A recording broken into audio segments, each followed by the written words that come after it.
What if everything you believed about fear, devotion, and the human mind was turned upside down in the world of dark fiction? Today's guest is PD Alleva, an author whose latest novel, The Sleepy Hollow Incident, blends vampire lore, gothic romance, and psychological horror into an unforgettable reading experience.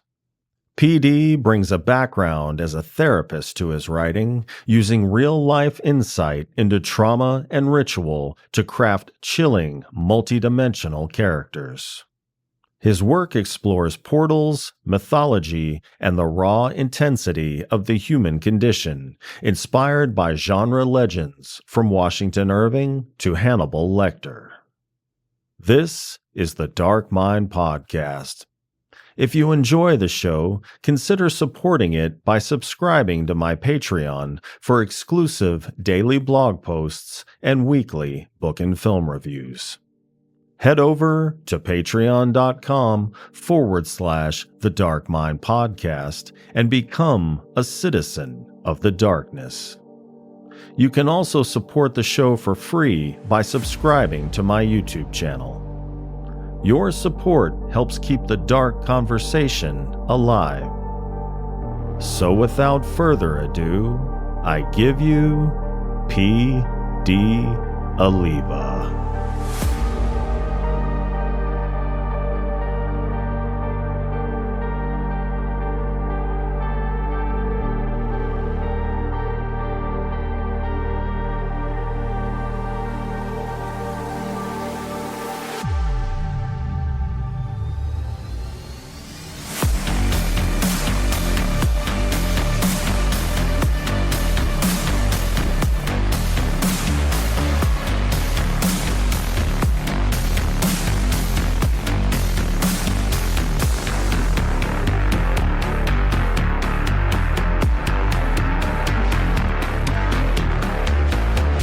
Paul, welcome to the show.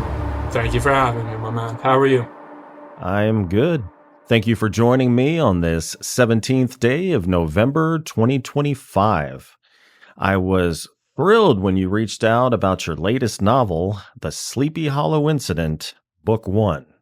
Having read Gollum, I expected something surreal, suspenseful, and genre-defying, and you definitely delivered. This story blends vampire lore, gothic romance, psychological horror, and classic psycho slasher elements, keeping the reader engaged from beginning to end. So thank you for sending me a copy and for joining me on the show today. You're welcome. Thank you for having me. It's great to be here. Absolutely. Yeah, great to have you Great here. Podcast. You're doing good. I'm happy for it. Thank you. Yeah. Back at you, sir. Thank you as well. Well, so to give a brief synopsis, this is the first in a planned series of 4 books. So the story centers on Mark Sadouge, a romance writer who survives a car wreck with his fiancée, Lori.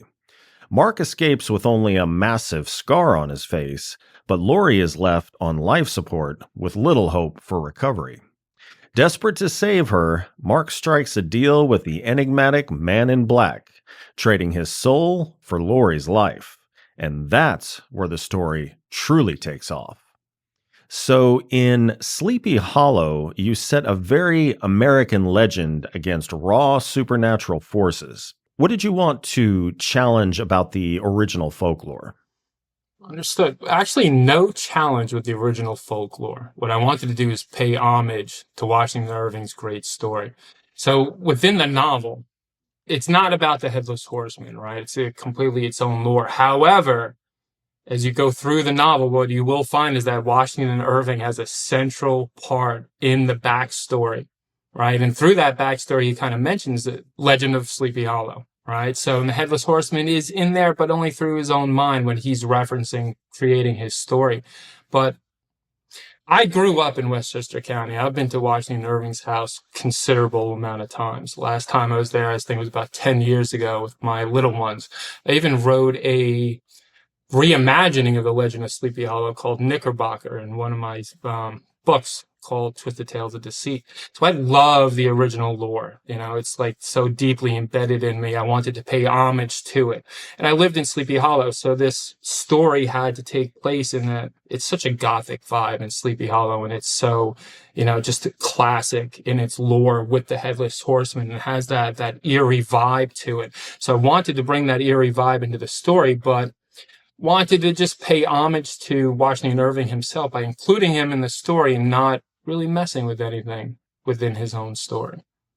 And I feel like I found a few kind of Easter egg nods to certain things within the story. And I'm not going to give, if this is correct, I'm not going to give it away. But can I vaguely ask, was there a nod to a particular breakfast cereal in the book?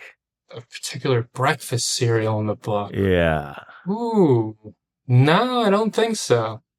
Oh, I could be wrong, but no. A particular detective. Well, see, that kind of gives it away. I'll say it, and if you want me to edit it out, I will. Detective Frankenberry? That's so funny, man. I never even...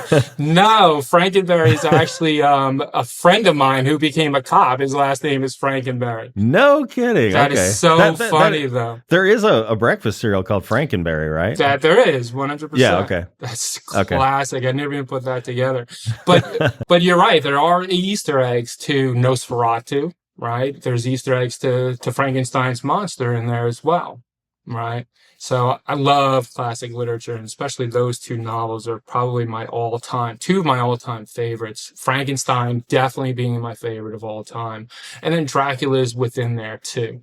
But yeah, so the nods are definitely in there, especially with Ren. Ren is a huge nod to Nosferatu, especially the silent version, not the version that came out a few years ago, but the silent version, 100%. Of course, what we know, right, is that Nosferatu is based on the novel Dracula, right?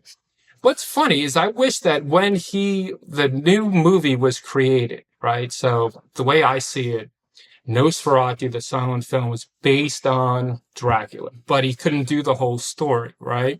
So he had to switch it up a little bit, and by switching up a little bit, that went through Hollywood lore that ended us up with Bram Stoker's Dracula decades later by Francis Ford Coppola, which had the whole love interest part of it, which is not in the original novel. I wish when he did Nosferatu, he would have done more of the Dracula novel as it should have been story, instead of keeping with the whole Bram Stoker's Dracula type of lore.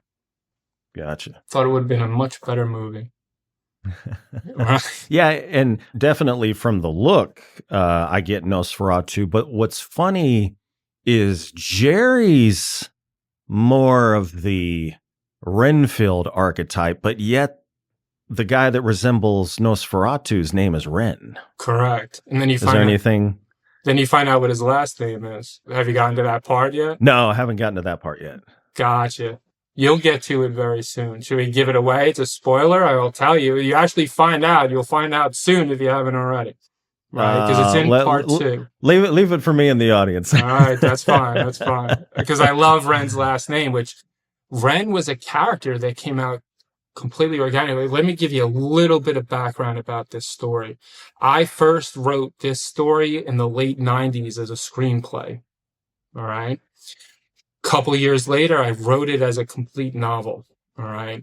Unfortunately, those were lost in what I refer to as the great laptop tragedy of 2005. Gone, right? Sounds tragic. It was tragic. Oh, take thy beak out of my heart, right? But gone, right? So I went to write this novel now. Now, Ren, as far as characters, most of the characters that were in the original stories kind of made their way in, with few exceptions, one of them being Ren. And Ren was a character that came out organically because when I was writing part 1, which is really, it starts in the middle of the story, in media res, and then it kind of goes into the backstory leading up to how we came to this ultimate conclusion. So I was writing part 1, which is mostly about the relationship between Mark and Laurie, and everything going on with them, and the tragedy that happens. I was like, I need to have another character in here. I need to break up the monotony of this kind of like love interest story that's going on, that's shrouded in all this mystery and darkness. Hence, Ren came up because at the time, I did not want to introduce the Man in Black yet. He had his, he comes on stage at a certain point, obviously, right? So I needed another character, and that came through Ren. So I wasn't going to do another, protagonist. I needed an antagonist. So he came in complete organically. And at the time, I just used the word Ren for no reason whatsoever. And then later on, I kept going into his character. And I needed to say, all right, what's his last name? And when I came out with the last name, that came out organically too. And what's funny is like a month later, when I was reviewing those chapters, like, wait a minute. Now I understand his name makes perfect sense of who he is. So when you read the last name, go to the chapter. Go back to the chapter because it's very subtle when it first shows up. It's extremely subtle. In part 2, when Jerry first sees Ren at the door in the mansion, he says, "Mister, nice to meet you." And that's the only time throughout the entire story where you're going to see his name. Okay. The last name. Check it out. Gotcha. You'd be like, that motherfucker. Like, that makes perfect sense with everything that you were saying. But yes, Jerry has that kind of like Renfield feel to him. But then you have Ren in there, who is the master's, main minion going on. Good stuff. Well, so the novel's central relationship is defined by both love and damnation. Why do you think fear and devotion so often walk hand in hand in Gothic storytelling? Okay. Not to pigeonhole you into Gothic. I know you are a amalgamation of genres, but in that particular facet of the story. I think that, let's break it down, right? A few levels here. Like I'm a classic literature person, love classic literature. What is the purpose of literature to begin with, right? It's to entertain, number one, 100%, but also it's about exploring human condition, exploring roles in society, right? So when we break down the human condition, in my opinion, there's no better genre to break down and display the human condition than horror. That to me is an absolute fact. The way people react when they are faced or placed into the most horrific situations that you could possibly imagine, the truth of the human condition really is on full display at that point. Now, break that down. Let's go to Gothic horror, right? Gothic literature.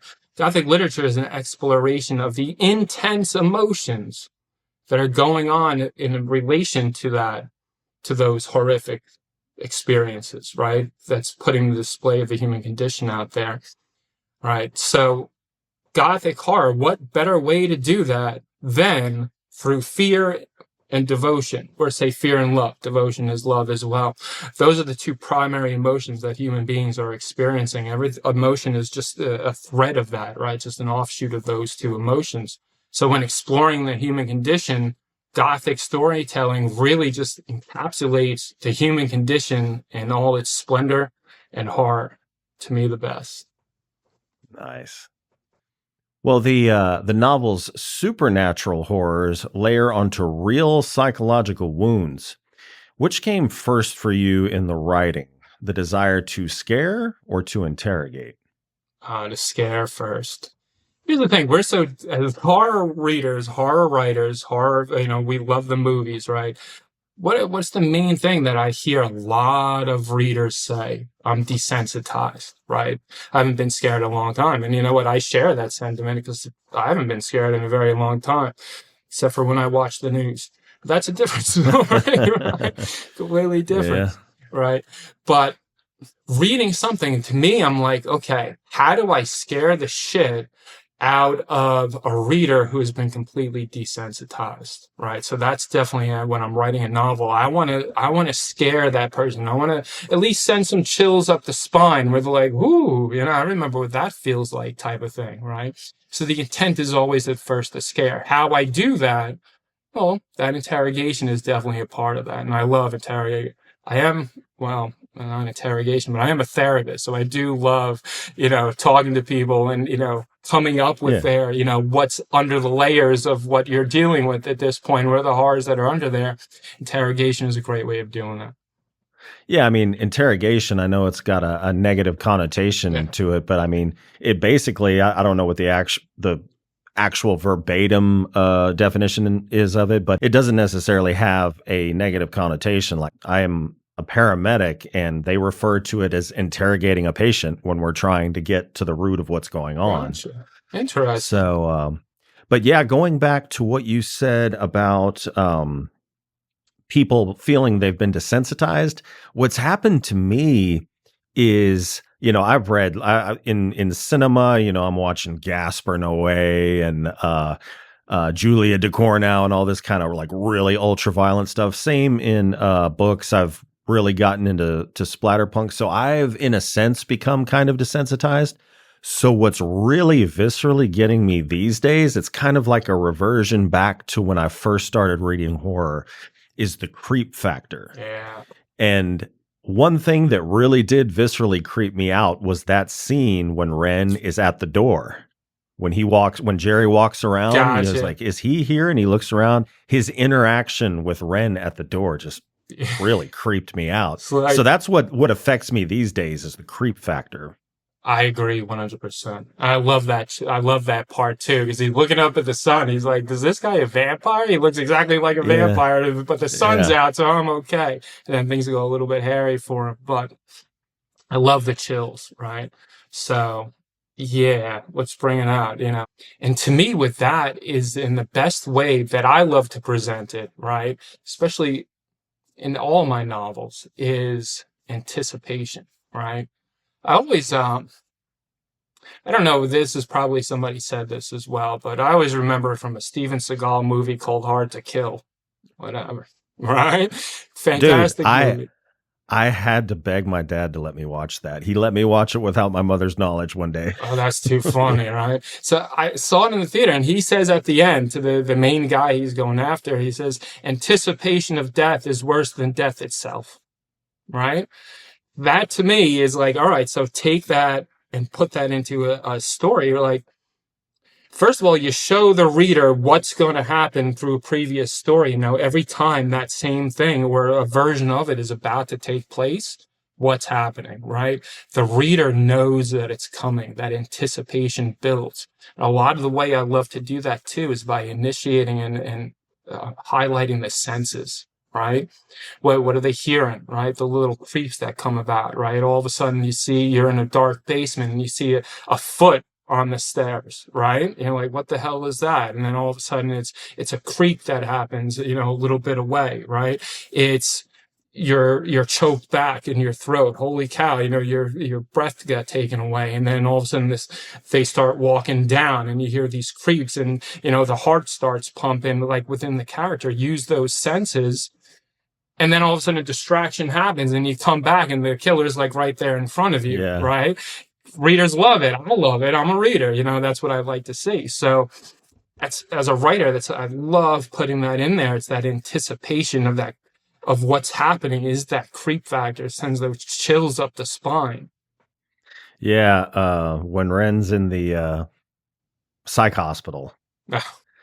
So good. Definitely. I love him, man. That scene, like I always say, my characters are like probably born in some other dimension somewhere, and they're just channeling through me, right? So I always look at it like his performance was absolutely phenomenal from the beginning of how he's so sophisticated, right? And so just born evil type of person, but he's so sophisticated and so calm at the same time, right? Just allowing things to unfold because he knows that he's the smart one, because he's ahead of them by 3 or 4 steps. So they don't even know what the hell is going on until boom, it happens, and then it's over for him. Ren's gone.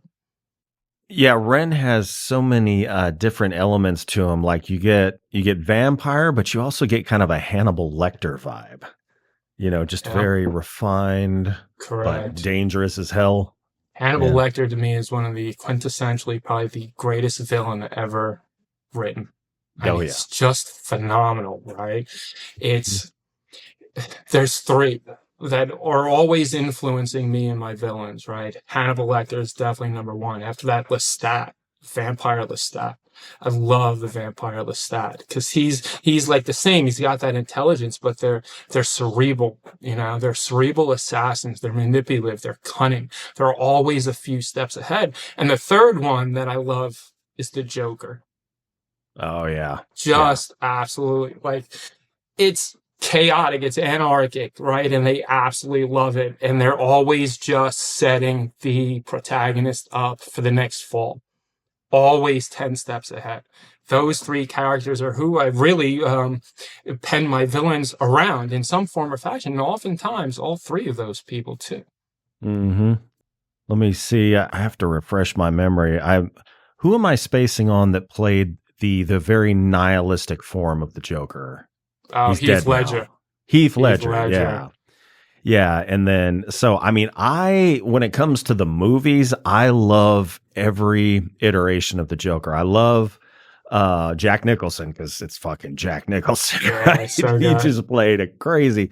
And then I love Heath Ledger's nihilistic version of it. You know, my favorite line, everything burns, you know. So good. And then, of course, Joaquin Phoenix. It's so just such existential dread. I just think that, I don't know if it's inherently that character or they just, whoever gets a hold of the trope is just very talented at creating their own spin on it. Maybe it's inherent to the character, maybe not. I don't know. But those iterations of the Joker, I just think are all in their own way fucking amazing. Agreed. He's that iconic villain, you know, and then especially, I mean, Jack Nicholson, phenomenal. Joaquin Phoenix, 100%. And I think, and Heath Ledger, and I think a lot of it has to do with the writing that was going on, especially with, I mean, to me, Heath Ledger's performance is just a step above the other two. You know, people could argue that, but I think it's a step above. But I also think it's a step above because Christopher Nolan knew what the hell he was doing when he wrote that screenplay. He was obviously schooled and knew Batman like the back of his hand and was looking to pay homage to create an iconic performance for an iconic character. And then Heath Ledger was just the perfect person at the perfect time to implement that. Absolutely phenomenal. Everything about, because the Joker he's an anarchy, 100%, and he fucks up fucking Gotham City and everyone in that movie. Nobody could hold a candle to him in any way, shape, or form. And that to me is just absolutely phenomenal writing and knowing the character, having the depth, the understanding of what that character truly is. And that was on full display in that movie. I think I'll watch it later. Yeah, anecdotally, I read something somewhere that when they were shooting The Dark Knight, Heath Ledger would come onto the set. And I don't think he was like a method actor where he stayed in character 24/7 or anything like that. But when he came on the set, he would come on as the Joker and it freaked everybody out. Yeah. Everybody was just like, you know, because normally Heath Ledger, you know, you want to kind of be in his general vicinity, maybe. That's right. Talk to him and see if you can get some of that talent to rub off on you. But everybody avoided him like the plague because he would come on the sets in character. Right. Ready to go, ready to destroy everybody around him. Wow. Fantastic performance. Well deserved of an Oscar too, right? Yeah. Fact. Well, circling back to the book and the Man in Black, as we've said already, chillingly enigmatic. Was he shaped more by myth, psychology, or personal observation? Okay.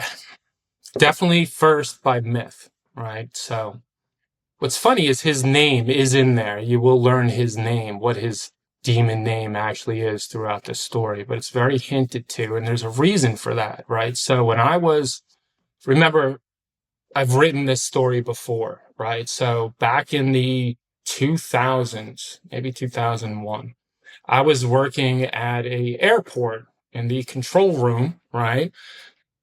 Overnight. And all I had to do is if this phone rang over here, you need to pick it up and transfer it to one of the controllers, right? That's all I had to do. I was also, whatever. That's a different story. What? I don't have to get into that. But wink, wink. Know what I mean? Yeah. So I'm doing things, right? And I'm on the internet and I'm writing this story at that time, right? So, and I'm looking for a demon, right, through mythology, stuff like that, right? And I find this website and I find this name, his name. I won't say what it is, but you'll see it as you go through the story. And I'm like, wow, that actually fits in quite well, right? I like that. Now, as I said, Great Laptop Tragedy 2005, when I started rewriting this novel, and this was probably over 3 years ago, I was looking for that same website. I was looking, well, I remember his name. It's embedded in my head without a problem. I cannot find anything about this guy at all. Nowhere in lore, nowhere in mythology is this name. I've been on website after website. It's as if I imagined it right out of thin air, and it just didn't exist. So that's why in the story I made his name a little bit mysterious, right? What is his name? And of course, the Man in Black, Stephen King, all that good fun stuff, right? So he's either the Man in Black or the Master, and he's the Man in Black because to the main character, Mark, he's been with him since he was a child, right? And he always referred to him as the Man in Black and never knew his name. So I wanted to keep that mystery in there because I'm not even sure if I just hallucinated this friggin' name or not. So I figured make it a mystery. It's a mystery for me. It'll be a mystery for the reader as well. But definitely through myth in the beginning is how he was created. But I think as time went on, definitely the psychological component came into effect because what are we dealing with? There's themes of duality that are going on in the novel. Especially, I was very highly influenced by Jekyll and Hyde, right? Robert Louis Stevenson's Strange Case of Dr. Jekyll and Mr. Hyde. Especially with the whole, and you'll get to this when you go into book 2, right? When the reader gets into book 2, you'll see the absinthe comes into play, right?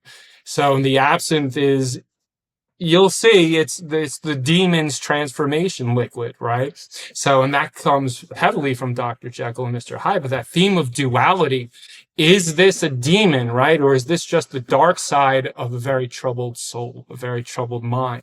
And I think that's the mystery that's really driving throughout the entire story until obviously the end. I do reveal what is actually really happening in there.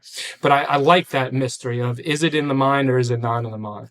Right. And that's that theme of duality that could be explored so well with the human condition. Gotcha. Right. Well, Detective Carver, who's kind of in the center of all this madness, trying to make sense of it. So he's following the evidence as the world basically turns supernatural. Do you see rationality as futile in your universe, or is it vital for survival? I think it's vital for survival up to a certain point, though, right? So I've always been of the mind that we don't know anything about the universe, and we've really just scratched the surface, right? So 1,000 years from now, everything we know now, more than likely, is going to be null and void, right? We're gonna have a larger understanding of the universe. So to me, when we're thinking rationally and logically, it is fantastic, but up to a certain point, when something is unexplained, we have to maybe look at it in a different light to say, maybe I don't know what this is and I need to heed warnings, or I need to look in a different capacity and not just look at it rationally. So it's kind of like both. Up to a fault, we need to stop thinking rationally and logically and say, hey, there's stuff here going on that is completely unexplained. I can't explain it. And maybe I need to dive into that and just be aware of that and not think about it rationally. And I'm going to make an attempt. I believe from previously reading about this, I'm pronouncing it correctly. There is a portal within Sleepy Hollows, and maybe a bit of a spoiler alert, that leads to Xibalba, the Mayan underworld. Correct. So what mythological elements are you drawn to, and what inspired you to blend cultures in your horror? Okay. So, I mean, growing up, definitely, your Norse mythology or mythology in general, right? And I'd say over the last 20 years, huge into ancient alien theories. Love the ancient alien lore. The guy with the big hair? That's right. Good old Georgie. That's right. That's right. I love my ancient alien theories. And what's funny is that the Xibalba, right, Mayan portal, was a featured episode on Ancient Aliens. And that's when I first heard of the idea or heard of the concept, right? And I'm like, that's friggin' brilliant, right? I need to use it. And I use Xibalba in a lot of my novels, actually. It's in Sleepy Hollow Incident. It's definitely, and it's in Gollum, but only hinted to. No portals in Gollum. Jiggly Spot is huge, has a huge portal going to Xibalba as well. I love it. I love that type of mythology. To me, that's, I don't know, in a way that it just makes sense to me. Makes sense to me. You kind of struck a chord with me when you mentioned Norse mythology. Do you have a favorite god, or I No, guess whoever the subordinates are? no, no. I just like it all. I like the lore that goes behind it. I wouldn't say any specific characters, but just the understanding of the world, right? That comes from the philosophy of mythology. That's what I love most. The philosophies behind it, the explanations behind it, right? Like same thing with ancient aliens, right? So there's an explanation. How did we come? There's all this mystery about it, right? So, and a lot of things they say make sense. And a lot of things are just, well, we're just crazy, and that's okay too, right? But here's what I do know. It makes great fiction. That's a Yes, fact, right? So indeed. explore those, right? But explore them with you. To me, that's like fantasy, right? So I love using fantasy to explain things that are real, right? It makes sense to me, right? Because our minds are just in tune to go into fantasy. So why not explore these themes that are out there in relation to what's going on in the human heart, what's going on in the human mind? Well, the violence in the novel is ritualistic and almost ceremonial. What does the lens of ritual add to horror that random brutality can't? Okay. I love this question. And me, it's like we were talking about previously, it's the suspense, the anticipation, right? That kind of like, especially, I mean, these medieval tortures go on throughout the entire novel. There's a lot of them, right? So especially that first one, which, listen, book two starts off with an ode to Edgar Allan Poe. Enjoy, everybody. You'll love that first chapter. But after you have that first chapter, you know what to expect in all these other tortures. So that anticipation of that ceremony and getting there is what drives those chills, right? You're just cringing, your spine's cringing just going into it. And listen, I write extremely descriptive, graphic violence. Just for everybody to know out there, you are going to feel like you are the one torturing these people, or you are the one being tortured. If that's not how you feel, I didn't do my job right, in my opinion, right? So enjoy, have fun, have at it, right? And that's it. So, we've spoken about a portal. The concept of portals, literal and metaphorical, permeates the story. So, what does a portal represent for you at the psychological or spiritual level? So psychology, I'm always thinking about the mind, right? And it's when you say spiritual, I always think about the heart, right? And what is it? What is a portal? A portal is taking us to another place, like the other side of, I guess, truth and acceptance. What's out there? Like I'm a hypnotherapist, right? Existential psychotherapist. I deal with it primarily in trauma, right? So when people ask me what hypnosis or hypnotherapy is like for the patients, the way I tell them, what best describe it is, have you ever seen the movie Inception? Yes, yes. Okay. So Inception, they're going deep into the subconscious mind. They're going down layers. To me, those portals represent layers into the depths of the human mind, right? Into the subconscious, into the unconscious, where sooner or later you get to the bottom. And what's at the bottom? The truth is at the bottom. The answers are at the bottom. That, to me, psychologically and spiritually, what portals represent. And the same thing with the human heart, spiritually speaking. There's so many depths that go through it, that contain within the human heart.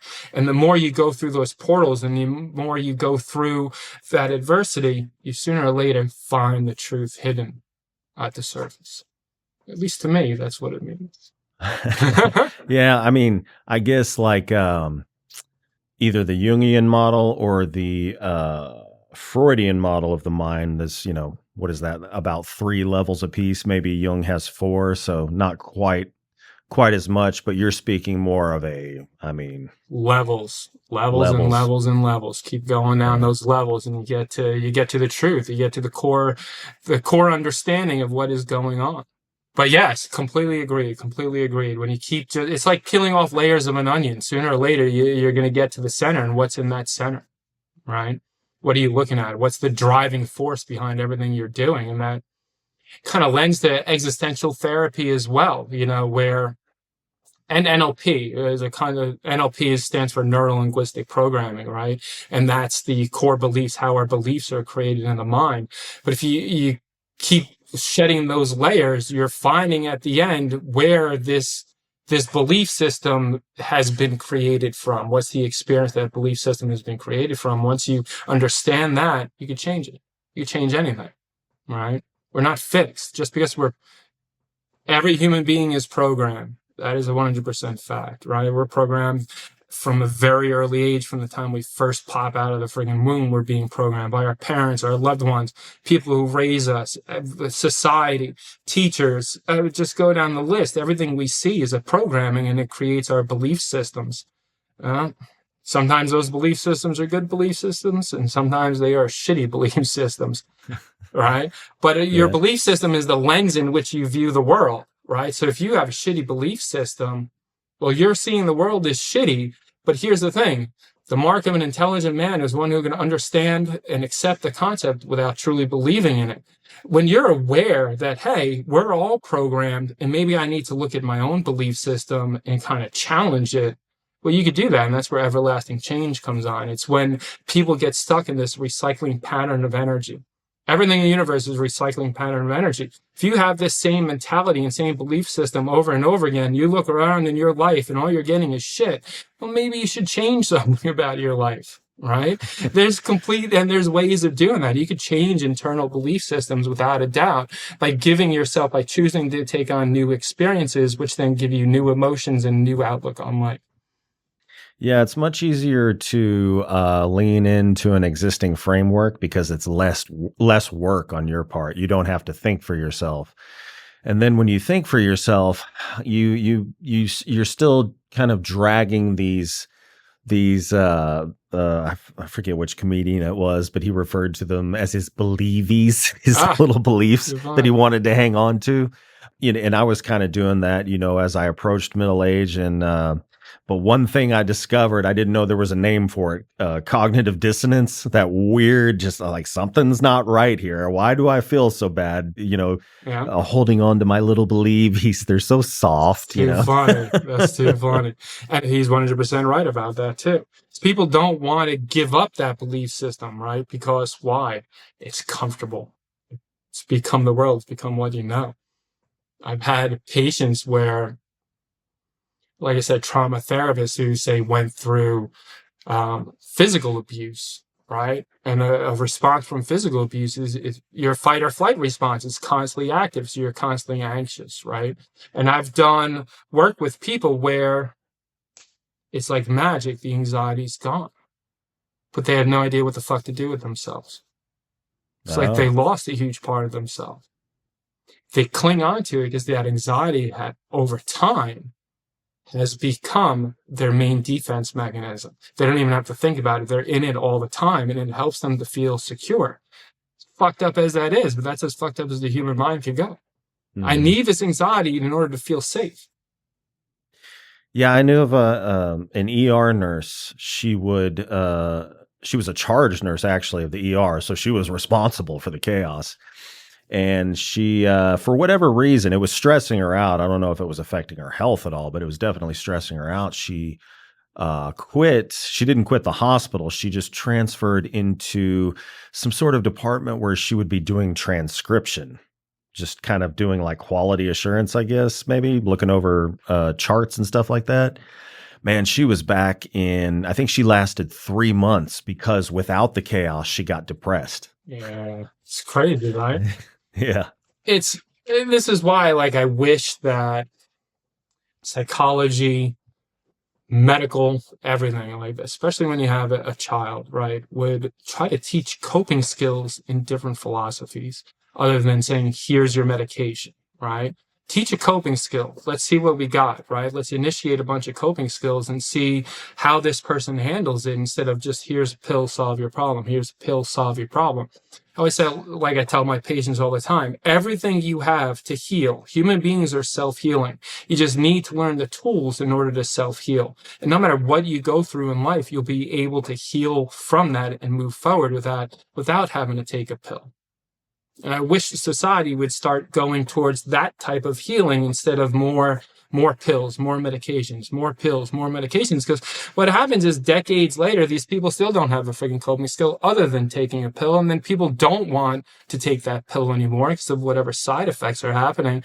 And then they really have to learn. Now you can't teach an old dog new tricks is not true, but it has some relevance to it because the longer you go in a certain way, it's like you're solidifying, you're concreting. It's like pouring wet cement into a child's head, right? And child's subconscious.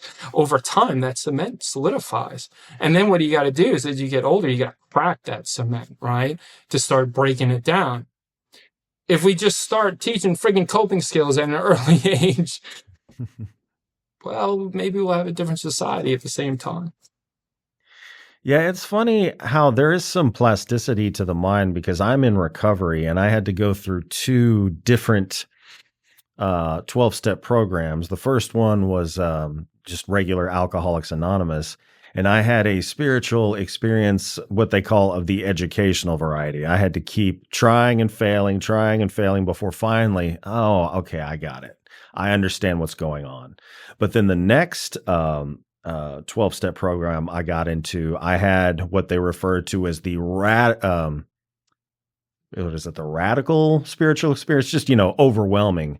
It was because I had been beaten into a state of teachability, being, if that's a word, being teachable, that like it didn't take anything other than a rational explanation of what's going on to just freaking blow my mind. Yeah, it's amazing because you had that previous experience, right? So it's kind of like you opened up to it. It's that programming comes in where like, wait a minute, I kind of had a taste of this and now I'm getting it huge. So this is like confirmation that this shit actually does work. Yeah. I always tell people, what is the 12-step program? It's a behavior modification program. And it works. It's a fact. Yeah. Yeah. Well, circling back to the book, are the rules of your supernatural world fixed, or do you let them unravel based on the psychological needs of your characters? I allow them to unravel. That's like things that I'm not even aware of while I'm writing it, right? So, but I allow them to unravel. And here's the thing. A lot of times this unravels later on in the story, obviously, right? So what I need to do at that point then is to go back into the beginning of the story and throughout the story to make sure I'm throwing in little tidbits that these are the rules. Because it needs to, when it happens, when this big reveal happens at the end, it needs to be believable. But it's not going to be believable if all of a sudden you just pull the rug out from under everyone because they weren't aware of information before. So once it unravels that rule, I need to go back and start initiating those rules or just plugging it in a little bit to say, this is the rules of the world, just so you know. So when that big reveal does happen, you're like, oh, that makes complete sense. Instead of, it's like pulling the blanket off of someone, right? You're nice and warm, and all of a sudden you're just cold. You're like, no, I can't do that, right? Keep that blanket on nice and warm and cozy, and you're like, oh, that makes perfect sense. Because it fits into the rules of this universe that's going on. Yeah. But as I'm writing, I let it unravel on its own. Well, Mark's creative struggles are pretty central to the story. What's your own daily resistance or fear as a novelist? And does it ever feel like a haunting? Great question. It definitely feels like a haunting. I've been writing since I was a child, right? I remember, and this always sticks with me, and I make fun of my mother all the time, right? So I said, when I was about 12 years old, right? Now I come from two parts. We might get into another part later, but one part that I come from is like, blue collar workers, right? So I'm wanting to be a writer. Been writing since I was in second grade, at least that I'm aware of, and maybe even before that, right? And I once said to my mother, I want to be a writer. And she looks at me dead in my eyes and says, learn a trade, right? Which is great practical advice for a parent to give a child, right? But it created something in me. It created like a fear in me that you'll never make it. Like it's an impossibility that you're reaching for. And that's a distorted reality. That's the way I'm taking it, right? Because of my belief system and stuff like that. So I think that fear has haunted me throughout my career, right? However, I don't give a fuck anymore. So I just do what the hell I'm doing, right? So go for it, have fun, write the stories you want to write the stories that you want to read, and you'll be fine. You know, people kind of flow from there.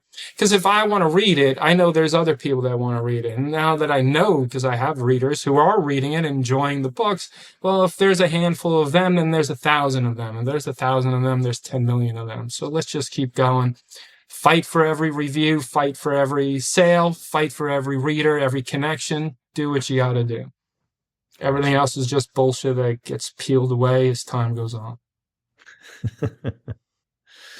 Well, how do you build tension when characters are not only threatened by monsters, but by their own unconscious minds? Use the senses. Use all the senses, right? First of all, with the suspense, and just waiting, definitely building that anticipation, but adding a lot of the senses to what the characters are going through, what they're feeling in that moment, a hushed breath, a choked back squeal, a heart racing, crawling skin, goose flesh, all that, the tightening of the bones, the tightening of the spine, using all those senses, obviously the smell, or if you're in darkness, everything's just black and there's this void of darkness around you. Using those senses builds that anticipation. It comes up with that level of dread and foreboding that reflects in the reader and their experience with what they're going through. So usually if you're nailing it right, when you're talking about the senses, the reader feels all of that and is going through those same exact things, right? And it lends to that emotion. It allows the reader to connect with that character and with that scene and what's currently happening. Well, in what ways did your background as a therapist act as a shield, and in what ways did it leave you more exposed when writing such intimate horror? I love this question. All right, so how did it keep me safe? Fucked up as this is, right? So been a trauma therapist for 20 years. Obviously, I've heard a lot of stuff. But you see, when I'm in there, it's like this click happens when a patient comes and sits down, right? Where I become everything that patient needs. That's part of training, but also just part of who I am. I'm desensitized to it. It's like a block. Whatever they tell me had happened in the past to them, I don't see it. All right. So when I'm writing these extremely graphic, extremely descriptive graphic scenes, I don't see it in my own mind. Right? Fucked up, right? I actually have gone back in my books and I'm doing the final read through and all that fun stuff. And I'm like, well, let me see this, right? So it's like I got to push it back away from me like this, right? So I'm trying to see it from a bird's eye view to say, wow, that's what the reader is actually taking in. I said, that's pretty fucking horrific. No wonder why people like the descriptive part. But in my mind, while I'm writing it, it's like a safety net. I don't see any of it. It's completely off the wall from me. I see something completely different in my head than what's actually coming out of my fingers or being typed through my fingers. So this is how it leaves me more exposed as a trauma therapist. Because people who are reading this and then see that I'm a trauma therapist will be like, this guy's fucked up. I'm not going to want him as my trauma therapist, right? So that's kind of how it kind of leaves me exposed out there. But that's okay. I kind of retired from trauma therapy, so it's okay. My patients will be fine. Although every one of my patients who always learned that I was a horror writer said, that's friggin' phenomenal. So that was kind of like a distorted belief on my part. Yeah. Well, let me ask you a quick question because I have a follow-up question because I think I know the answer. When you were doing trauma therapy, did you do EMDR? I did part of EMDR. I incorporated EMDR. So, sorry, anybody who's an EMDR therapist out there, I love you. But my opinion... I just don't like you. No. I love you. But my opinion is the science behind EMDR is spot on, right, 100%. The protocol that was created for EMDR is complete shit, and it has a huge, huge potential of re-traumatization. I don't see any reason to have to put somebody through a re-traumatization when there are other techniques that work effectively, more effectively than EMDR, get the problem done a lot quicker, and therefore you could use EMDR for other issues. Yeah, I did it one time for something that I, suffered on the job that was very traumatizing. And, what I was told is, so the theory here is that the reason that you're still having issues from the traumatic experience is you didn't fully process it. So it's kind of in like this continuous feedback loop. So what we're going to do is walk you completely through the event. That way you can process it and do, I guess, go about your merry way. So I only did it once. I was told you have to do it a couple of times for it to work. So, I don't know. I'm not gonna say anything one way or the other, but what prompted the question as to whether you did that or not is you were talking about the previous question, talking about a shield and then leaving you open. Mm-hmm. When you dealt with a trauma patient, did you have to, and you recognize that when you write a traumatic scene in a book that you don't really picture it, is that possibly from some level of professional disassociation you had to maintain to keep from taking everybody's stuff on yourself? 100%. There's also, because you're still hearing it, so it's still coming within the body, right? So I always say, if you're in this industry, you really need to know how to balance your life. You need to do self-care. You need to have that balance where, okay, so after I just saw 10 patients for trauma therapy over a 10-hour friggin' shebang, what you don't do is you don't go home and you have a drink, right?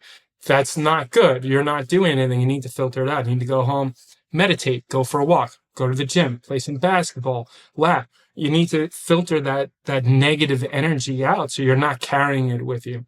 And that is a discipline and a balance that, unfortunately, a lot of therapists don't have.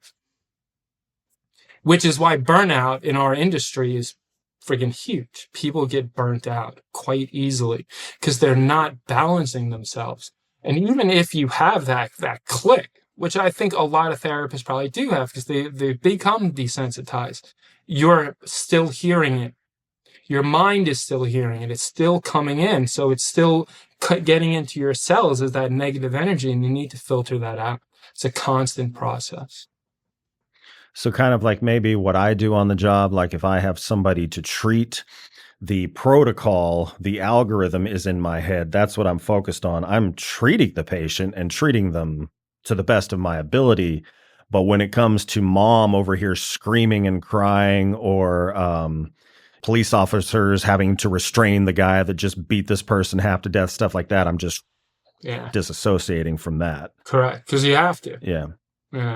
You got to do your job at that point, and you got to do your job effectively. So it's like the mind just automatically, it's like all of a sudden you get tunnel vision. That's all you see. And that's good because that helps your patient, and you do what you need to do to help that patient in that moment. Yeah, you don't get tunnel vision for the treatment, but you do get tunnel vision for the stuff that's just not going to help. All that other crap out. Exactly. Yeah. Right. It's like I can't be worried about mom screaming and yelling there. If I was mom, I'd be screaming and yelling myself. So just leave that there. Let somebody else handle it. And I need to be focused right here and now. So mom could wake up tomorrow morning happy and not still be screaming. Yeah. Right. Circling back to the book, while working on book one, was there a detail or idea you wanted to include but ended up cutting either because it was too strange, which I doubt that, too distracting, or just didn't fit? And if so, what was it and why didn't it make the final version? Actually, no, nothing was cut. It was actually added, definitely added. Like Ren's character was added because the story starts, in the middle of the story, media res, and then with the first couple of chapters, and then we start going to the backstory of how they led up to that, right? But that backstory in part one was mostly about the relationship between these two people, right? In order to break up that monotony, I needed to add it in a new character, and that character had to be an antagonist, and then that was Ren. So if anything, I added to book one. Okay. And, speaking of in media res, I've always been told if you want a book to be successful, you've got to, within the first few sentences, you've got to grab the reader. And so is in media res kind of a hack to where you can start immediately with action, Correct. but you're not technically cheating the reader out of backstory or context, because you're just sticking them in kind of the middle of the action, and then it ends, and then you start at the backstory and context. 100%. 100%. I think most of my books are like thrillers too, right? So I want to get that flavor in there right off the bat, where they're like, holy shit, we just got dropped into with this crazy scenario, and now, okay, a little relief. Here's the backstory of how we end up there. That to me is perfect way to start a novel, especially with a novel that's a thriller, because in the end, Sleepy Hollow Instant is a crime thriller, police procedural that's going on with Detective Stephen Carver. It's like, I look at it like part one. So there are 4 books. There's like 2 parts per book. Part one is like you just getting on the roller coaster, right? The first couple of chapters is like you standing online looking at this roller coaster and be like, wow, this is going to be crazy, right? And then you get on the roller coaster and it's like, click, click, click, you're going up. That's part one, right? You're going up. And then you kind of get on top of the hill and part 2 is starting, right? And you're like, holy shit. And all of a sudden, and it just keeps going. Nice. Just keeps going. Then you're on the ride of your life. A lot of flips, a lot of loops. Those clicks at the peak are probably worse than the actual drop. You're like, oh God. Your spine's tight, right? You're all cringing up, and then all of a sudden you're just having a great time. Pure elation. It's like jumping out of an airplane. Oh, so have you skydived? Once, my 40th birthday. What? Dude, I got my A license. I ended up going 87 times before I dislocated my shoulder, but it didn't matter how many times I went. That ride up there was terrible. Always, right? And here's the thing. I'm afraid of heights, and I have vertigo. Oh, okay. Right? Yeah, that's not good. No. I still have a fear of heights, and I still have vertigo, just so everybody knows. I mean, I have a fear of heights, but I don't have vertigo as far as I know. That seems like a horrible combination if you want to be a skydiver. Right? So I get on, obviously you go tandem, right? So, and this guy, and I'm a big guy, right? So at the time I was over 300 pounds, right? I lost like 80 pounds within the last year, but I was a big guy. And I think the cutoff's what, 250? I think so. Like, I think I just made it or something like that. Yeah. It was my 40th birthday, right? So they get on, and there's this little guy, and he's moving me up to the front of the plane, right? And he's like, all right, take a deep breath. And I took this Buddha breath, is what I call it. So I was scared out of my mind. He goes to me, he goes, that was the deepest breath I've ever seen anyone take before in my entire life. Are you okay? I'm like, I'm going to be fine, right? And then they're sitting on the edge of that plane. You're looking down. Holy shit. He's like, okay, this is your last chance. Go or no? Go. Yeah. And then pure elation, all fear gone. Yeah, they always joked with me. They were like, no sounds an awful lot like go, go, go. That's right. It does. It 100% does. But absolutely phenomenal. And I got the stupid recording too. Where it is, I don't know. But it's in there. But it's just fantastic. Yeah, I got my tandem instructor, because you have to do 2 tandems before they'll let you take the A licensing course. I think he freaked me out because I think I freaked him out because I was big and pretty muscular at the time. And they were like, oh, we're going to have to put you with one of our big guys. And, big guy in skydiver talk, because skydivers, the pros are all little, was this relatively little guy. So I think he was afraid I was going to freak out and just start grabbing stuff and like prevent him from, pulling the cord, and then just start acting crazy when we were under canopy and stuff like that. So, which I wasn't, but he was really kind of like, anytime I did something, misunderstood him and did something that I wasn't supposed to do, he would wig out on me. Like, okay, I'm sorry. Don't fucking do sorry. That. All right. He's like, slow down. I'm like, oh, okay. It's like, just make sure you pull that cord, motherfucker. Yeah. Actually, I pulled the cord when I went. Mm-hmm. Right? Yeah. And then he just... The first one, he did it, and the second one, I had to do it because that's kind of the check-off dive. You have to show that you can follow instructions. Gotcha. That makes sense. Anyway, memories. That's right. Skydiving is great. I suggest everybody do it at least once. It's one hell of an experience. That is a fact. Make sure they are AAF certified, though. Don't go to some sketchy place. You will die. Definitely don't do that at all, right? That's like old bungee jumping in Mexico. It didn't work out well for a lot of people. Have those regulations. My wife's aunt shattered her leg going to a place like that. Oh, not good. Yeah. Skydiving or bungee jumping? Skydiving. Wow. Yeah. Just hit too hard coming in? Well, they didn't do AFF, the accelerated free, AFF. They didn't do the accelerated free fall training. They just basically let her jump by herself. Ooh. So wow. A skydiving land, free fall is fine. You just have to learn to relax, and you can stay in a steady free fall. Landing is the hard part. Correct, 100%. Yeah. Mm-hmm. Damn, they just let her go on her own. Lucky she didn't end up on a roof or in the middle of a highway. Correct. That's scary as hell, man. I would have been like, no, tandem.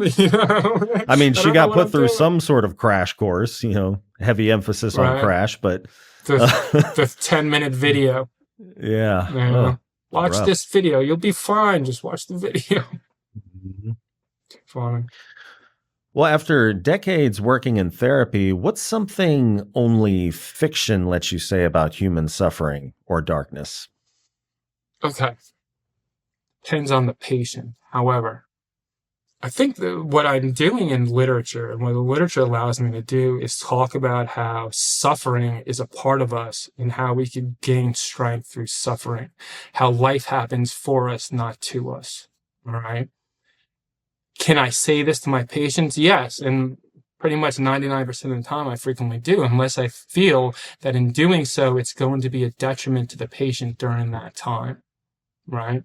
So not too much. However, also on the flip side of that, a lot of the concepts that I use in therapy are not widely known. Most people are your cognitive behavioral therapy, your solution-focused therapy. Hey, people, if you're not doing cognitive behavioral therapy or solution-focused therapy, I don't know what the fuck you're doing, right? Since everything's cognitive and you should be giving solutions to your patients, this is a 100% fact. But maybe try some different modalities, right? That'll actually help the patient so they don't have to be in therapy for the rest of their lives. I don't believe in keeping people in therapy for the rest of their lives. There's no reason for it in any way, shape, or form. But I think those modalities and putting those types of philosophies in my books for fiction-wise is something that kind of goes back to the masses. Where, yes, I'm using that in therapy because that's primarily what I'm doing. But just the fact that it's so little known and so highly effective. Remember, your insurance companies don't want you to get better. Your pharmaceutical companies don't want you to get better on your own. And you have the ability to do that. It's a 100% fact. Just find the therapist who knows what the hell they're doing and wants to teach you how to fix yourself so you don't have to keep going back. That, to me, comes out in my fiction novels. Gotcha. Well, speaking of your fiction novels, speaking of book one, which we've been speaking of throughout the podcast, would you like to read a passage from the book? Yeah, let's do it. Let's do the first chapter. We'll just give everybody the old introduction here. Dope. No, what's funny is I have my Kindle here. All of the paperbacks and hardcovers I had in my possession were mailed out yesterday to their respective customers or readers. Nice. But we do have it's not even a real Kindle. It's my old iPad. See this? My old children's iPad, right? Okay. However, actually, let me show you the cover for those of you who have not seen it yet. Listen, my covers are fantastic, and I take no credit for it. A little bit of credit. I did come up with the concept. But I am not a graphic artist, right? I have a great graphic artist named is Sherry Foxley, right? Even though you'll be able to see that one. Sherry Foxley at sherryfox.com. You know what? I should send it to you. You can put them all down there. And what this is, right? Every cover is a little bit different, but it's all about his possession, right? Actually, if you want, stand by 1 second. The Sleepy Hollow incident. There we go. Nice. Yeah. Yeah, that's Mark's the dude. The Sleepy Hollow incident. Got the gothic lettering. Yeah. Where's his scar at? Is it in the dark? The scar is is this it right here? No, it's not even in there. Book 2 is when the scar comes in. Oh, okay. Yeah. He doesn't have the scar in book 1? He does, but... Oh, okay. Yeah, he does, but the scar for the cover comes in book 2. Along with okay. I got That's you. all. I got you. Gotcha. All right. Yeah. See, he's there, and he's a little foreboding, and summer is going on right at that point where the book 1 starts. Well, book 1 starts for immediate res. That's different. And then it goes back 6 months later into summer. Gotcha. And then keeps going from there. So I'm going to read. This is chapter 1, part 1, book 1. Right? It's the beginning. This is how we get into it. Right? And a little crime going on here. We ready to go? Yes, sir. All right. Rock and roll. Part 1, Sleepy Hollow, New York, February 1997. The winter storm arrived with a vengeance and seemed to come out of nowhere. Sheets of snow blanketed a small parking lot as FBI agent Henry Clavell parked his rented SUV. He had no business in Sleepy Hollow other than personal, but he'd been drawn into a situation that was beyond his understanding. He'd made the trek all the way from the Hamptons to the small riverside town of Sleepy Hollow, all to help a friend at the request of the mother. He waited in his SUV, watching the red and blue lights troll across the shabby, single-story motel. Why a woman with such a prominent background would choose to stay in what was clearly a trap house for local addicts was beyond his comprehension. It made no sense to him. Firefighters, policemen, and paramedics stood around the open motel room door, most of them with startled expressions, lost in maddening thought over what they'd seen in the room with the door wide open. Captain Flannery appeared in the doorway, obviously staring in Henry's direction. That's my cue, Henry thought. Henry climbed out of his SUV, his heart hammering like a rabbit in his chest. When he first received the call from Flannery, he wished he'd never come to Sleepy Hollow. It's true that no good deed goes unpunished. True because here he was, in the middle of a murder scandal that he was certain would become a new chapter in the Sleepy Hollow lore. He locked eyes with Flannery, who waved him over before stepping back inside. From Henry's vantage point, he could see there was little light in the room. It looked like a deep black hole that he did not want to cross, but he knew he had to. He'd come this far and was so involved in the situation, there was no possible method he could find to turn and go home and forget all about Sleepy Hollow. Forget Laurie Francone, the reason he'd come in the first place. Henry held his coat close to his throat as he walked to the room, snow pelting him in every direction. Noticed the awestruck stare in the eyes of the officer who stood outside the room. He looked like he'd seen a ghost or he was about to puke. Henry always had difficulty deciphering the two. It was dark inside the motel room, although not total darkness. Flannery had a small light set up in the corner that did its best to illuminate the gruesome scene. "I got more lights coming," said Flannery, standing beside the bed and staring at Henry. Henry had no love for Captain Flannery. In fact, he understood the captain's skepticism about Henry's arrival, considering the string of bodies that blanketed his town since Henry first walked into Sleepy Hollow. But that was just coincidence, although Henry knew how police officers think. They don't believe in coincidence. Henry met Captain Flannery when he went to speak to the officer in charge of the case, Detective Stephen Carver, about his friend, Laurie Francone. Unfortunately, Detective Carver hasn't been seen since yesterday, adding to the mounting pile of suspicions in Captain Flannery's brain. Henry had no response. He was too preoccupied with taking in the scene. There was a body beneath the bedsheet. The sheet was stained with blood, but not just a blood stain here and there, and not one thick around the blood stain resigned to one specific area. No. The sheet was stained with blood from what must be head to toe from the body beneath the sheet. He wondered if it was Laurie who was under there. Flannery's cover-up of the body confirmed what Henry already knew. Flannery suspected Henry was responsible for the murder. He wants to see my reaction when he pulls off the sheet. The storm howled outside the room, cold and menacing, and Henry's blood turned cold in his veins. He raised his eyes to Flannery's, who raised his eyes to the ceiling.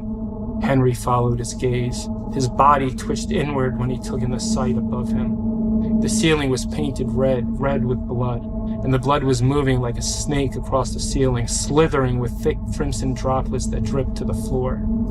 Now, how do you think that happened? It's like the blood is still alive, said Flannery, staring at Henry with that skeptical stare.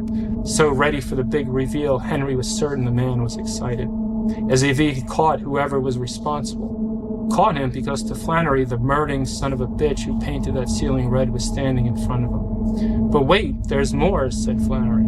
He pulled off the sheet like a magician tosses off a curtain to reveal the magic behind it. Henry's jaw dropped. The body was gutted from throat to navel and hollowed out. There was no blood in the body. It was all on the ceiling.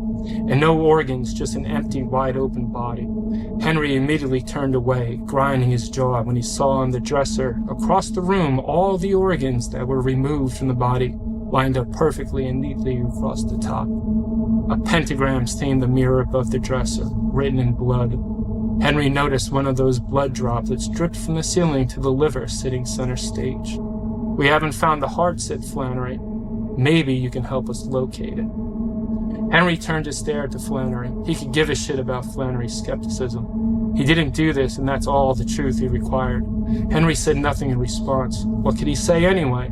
It's better to have a lawyer present when he's questioned by Flannery. As we all know, anything you say can and will be used against you in a court of law. We all know how twisting someone's words can lead to a conviction. He was an FBI agent after all. Is this your girl? Asked Flannery. Henry could feel the captain's eyes burning a hole through him. Henry had been so preoccupied staring at the hollowed-out body he hadn't yet looked at the face.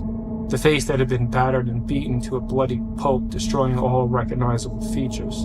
The bones were crushed in as if someone used a rock to bludgeon the corpse. The hair was short, cut just above the ears and stained red with blood. The eyes were missing. The body style was short, too, and husky. Henry knew who it was, but it wasn't who Flannery thought it was. Henry shook his head. No, he said through a closing throat. Flannery lifted a flashlight from his belt, clicked it on, and shined the light towards Henry's feet. Do you recognize that size 6? Next to Henry's feet were footprints, small, bloodied footprints, and yes, Henry recognized the footprint. Ironically, he'd seen the same this afternoon. They led into the parking lot when we first arrived. Good luck for whoever they belonged to, considering the storm buried them before we could follow where they went. Henry looked at Flannery. No, he said, moving his head from left to right. Lots of no's at the moment. Something like that, Henry said under his breath. He wasn't sure why he was lying. Quite obvious to him the truth would see the light of day, but he had to. That was the only way he could find Laurie before Flannery put all the pieces together. And considering the body's condition, he'd always use the excuse that it was too mangled to recognize who it was. Take a moment, detective. Get a breath of fresh air. I'll speak to you in a minute. Henry had no reply. He simply turned around and stepped outside into the snow, his head down, following the trail those size 6s made. There were 2 additional footprints outside the room, although the snow was falling fast to conceal them. They were pointed in one direction. His eyes roamed to the western woods surrounding the motel, so dark and quiet. Sassafras and oak trees swayed in the wind with their bare branches, stretching like veins into the night sky to the heart of the crescent moon above. The woods creaked and moaned as if in mourning, and a thick fog drifted between the trees. A squealing, chattering screech yelped across the woods and sent a shudder through his bones. He scanned across the woods, hoping to see a light or movement in the moonlight that would tell him where Laurie had gone. That was her size 6, and the woman lying dead in the room was her mother. End chapter. Mic drop. Good stuff, right? You got to do it, man. Just if I drop my mic, it might break. Don't drop your actual mic. Just do the motion. Fine. I love that chapter, right? It just begins, right? It's like, boom, all right, you're thrown into this. There's a lot of shit going on. What's the mystery? Let's get to it. Let's figure out what the hell is going on. Yeah. Absolutely. Makes me happy. All right. Well, Paul, It has been a pleasure talking with you. Yes, thank you very much, man. This is great. Very happy to be on here. So I love doing podcasts. I love great interviewers, and you're a great interviewer. I've done a lot of interviews. I've done a lot of podcasts before, and sometimes that person interviewing, you're like, I don't think you should do this. It's like, maybe not, So, but nah, you're great. You're great to work with and great to converse with. So I appreciate it. Thank you for that. Well, as we bring the show to a close, is there anything you'd like to plug or let your readers know about? Oh, yeah, Sleepy Hollow Isn't. So it's 4 books, right? So rapid release, not sure when this is going to air, but rapid release. Book 1 came out October 7th. Book 2 is out. Book 3 comes out actually on this Tuesday. And then book 4, 3 weeks from this Tuesday, December 9th. It's all on KU. Right? Kindle Unlimited, you go and read it 100% for free. And I love my Kindle Unlimited subscription too, right? However, I also have PDAlleva.com. I have discount print books. I love sharing savings with readers, right? So you can order directly from me. You'll save like $5 per print book at least, right? And I also have limited edition signed and numbered first print copies, both paperbacks and hardcovers as well on my website. And then don't forget my Substack. Right? So I got PD's alternative fiction, and what that is, it's all my current whips, but you get to read them for free. And that's not going to last for long either. So I got 4 stories going on there right now, and we're going to be going paid tiers in 2026. So I would get on there, sign up. You got 3 stories on there: the psychological thriller Girl on a Mission, the extreme horror novel called Catfight, which is about a possessed feline terrorizing his adopted family, or what I call just plain good gory fun. And then you got The Hypnotist. I don't even know what the fuck The Hypnotist is other than a thriller, but the best way to describe The Hypnotist is Robert Langdon meets Constantine. Right? Okay. Crazy, but that's the best way to describe it. And that's fucking The Hypnotist, man. It's taken me, we're across the universe and there's a lot of shit going on, man, but it's a lot of fun. It's a thriller, so enjoy. And you'll have all that. They're all free right now. Not going to last forever. So I would get on there, I would subscribe, enjoy. And there's other things I do on there too. So every Tuesday we do a newsletter called the Horror and Sci-Fi Chronicles, which lists new releases that are coming out that week. Not for me, for the entire industry. We do historical tidbits, deep dives. My daughter puts that together. It's fantastic. And then every quarter, we do the Terrors and Tales newsletter, which is all about you, subscribers. You submit stories to the Terrors and Tales newsletter. Put your name out there. It could be poetry, it could be flash fiction, short stories. Doesn't matter. Put it on there. That's the up-and-coming author. So I like to give back, give people a platform to put their stuff on there. So that's PD's alternative fiction. All right. Well, all sounds good. Well, listeners at home, all links are in the description. And Paul, thank you again for joining me. Thank you for having me, my man. Great time. And thank you to everyone who tuned in. If you enjoyed today's episode, please be sure to like, share, and subscribe to my YouTube channel. Be sure to tune in next Tuesday for a new episode featuring the best and brightest authors and filmmakers of dark literature and film. So until then, stay healthy, stay sane, and as always, thank you for listening. See you next time.